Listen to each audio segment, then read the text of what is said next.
just smoldering ruins, and he was trying to comfort him.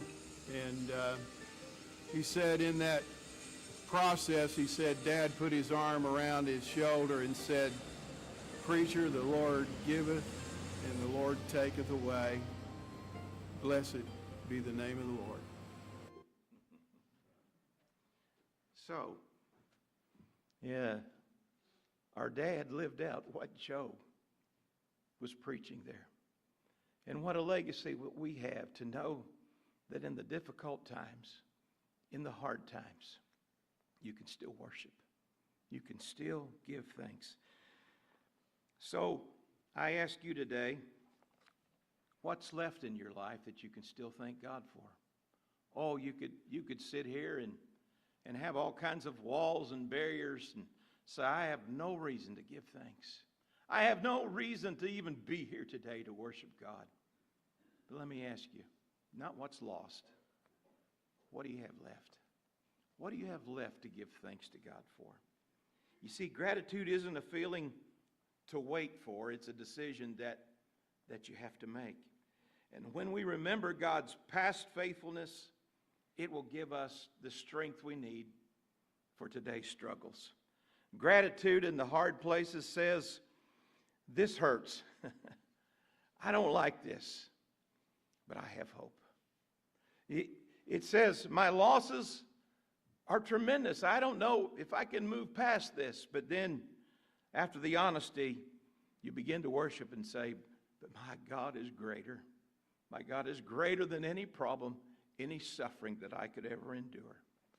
And so I ask you today, do you receive His word to your heart? Amen. Here's your takeaway. At least here's what I hope you take away. Gratitude grows strongest in the soil of adversity. So if you're in the midst of adversity, going through a hard place, just allow yourself to be the fertile soil that God can begin to do a new thing in your life. Would you bow your hearts with me? In a moment, we're going to pray, not for the easy blessings, but for the broken places. And it could be that some of you here in the sanctuary or there in the fireside room, you may want to make your way to the altar. You can even come right now if you want to and just bring to God the brokenness, the hard places of your life.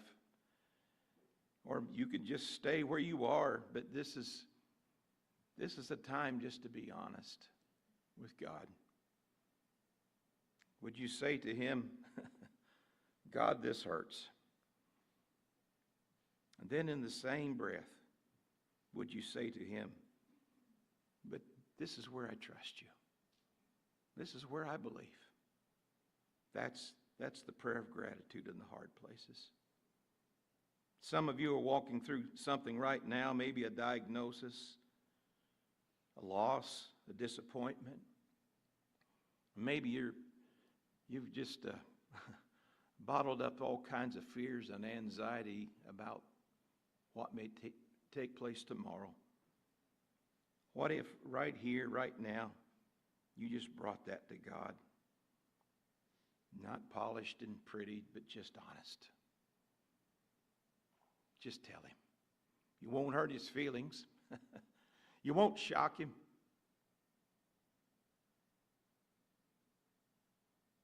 Just whisper it to God.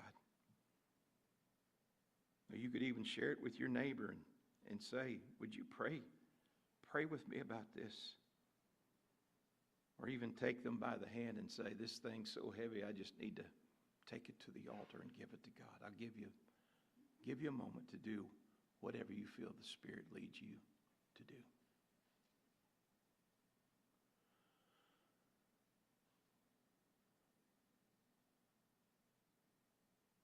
Hear our prayer, oh God. There's a prayer on the back of your sermon notes. I'll read that, and if you want to make it your prayer, just pray it from your heart. Lord, today we choose gratitude. Certainly not because everything's easy, but because you are still good. Teach us to see what's left and not just what's lost. Help us to be honest with you about our pain, but hopeful about your promises. When despair whispers that, God, you've forgotten us, let gratitude shine brightly against the darkness. Thank you for breath in our lungs, faith in our hearts, and the steady truth that you are near in every trial. May joy, hope, and thanksgiving keep our hearts in tune with yours today and every day. If that's your prayer, say amen. Amen. God bless you. I love you, and I'm thankful for you. You're dismissed.